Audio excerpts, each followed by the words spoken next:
Tuelekee nchini Tanzania ambapo taifa hilo linaadhimisha kumbukumbu ya miaka 5 ya rais wa awamu ya 4 hayati John Pombe Magufuli kwa jina la utani Bulldozer. Hayati Magufuli alionekana kuleta mageuzi ya kipekee nchini Tanzania, ukiwemo utendakazi wa maafisa wa serikali. Alichukua misimamo ya kipekee, hususan kupinga shirika la kimataifa la WHO kufunga nchi kufuatia janga la COVID na kutetea kwamba uchumi wa Tanzania haungeweza kuwazuia raia kuendelea na shughuli zao kwa sababu ya janga hilo. Wengi wa wafuasi wake waliunga mkono sera zake na kusema zilisaidia kuleta mabadiliko nchini Tanzania.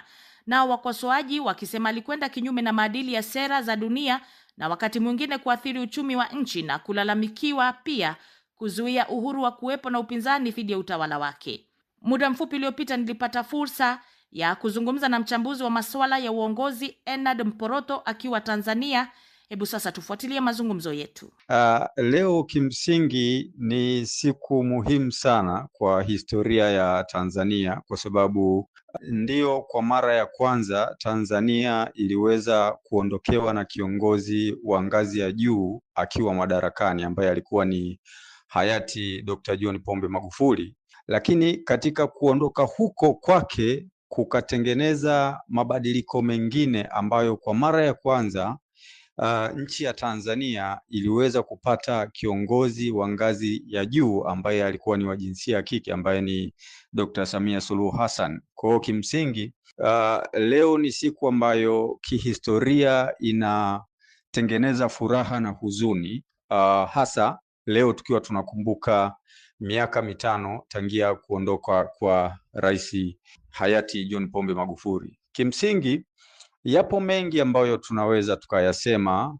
Usingeweza kutegemea kama hili jambo lingeweza kutokea, kwa maana kwa rais kuondoka, kwa maana ya kufariki, lakini pia kwa nguvu ambayo ameweza kupambana kuweza kujaribu kusimama kwenye ile misingi ambayo iliachwa na mtangulizi wake. Kuna miradi mingi ambayo ilikuwa imeanzishwa na kulikuwa kuna mambo mengi ambayo yalikuwa yametengenezwa na mwenda zake. Shukran sana Bwana Mporoto, na labda unaweza kutueleza unazungumziaje mtazamo aliyouacha John Magufuli na mwendelezo wake kiuongozi?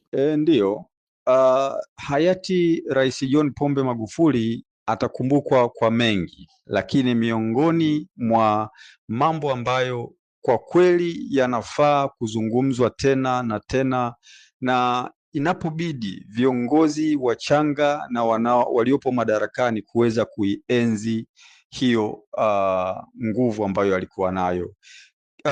Rais John Pombe Magufuli alikuwa ni mtu ambaye anajali sana maumivu ya wananchi wake.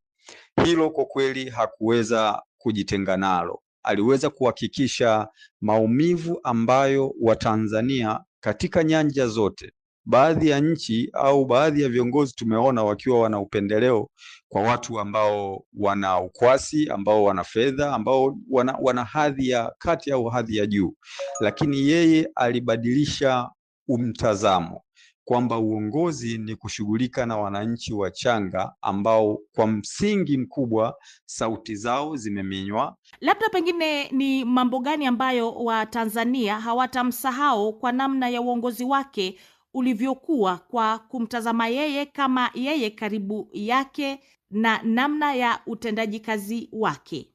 Watanzania watamkumbuka kwa kubwa la yeye kuwasemea na yeye kusimamia yale yote ambayo alikuwa anaweza kuyazungumza. Tumeshuhudia viongozi wengi anaweza akasimama akasema anachukia rushwa, lakini pindi wanapotokea wala rushwa anaweza akakimbia au anaweza akabaki kimya asiseme chochote. Ripoti za CAG zinaweza zikatoka, tunaweza tukaona ubadhirifu, tunaweza tukaona baadhi ya viongozi wadogo wamefanya makosa. Maamuzi namna ya kuchukuliwa unaona inachukua muda, lakini chini ya uongozi wake yeye alikuwa ameweza kusimama na kuteka nyoyo za watu wengi kwa namna ambavyo alikuwa anaweza kusimamia maamuzi yake na kuchukua maamuzi mara moja. Basi ni mchambuzi wa masuala ya uongozi Ennard Mporoto akihitimisha kumbukumbu ya hayati Rais John Pombe Magufuli.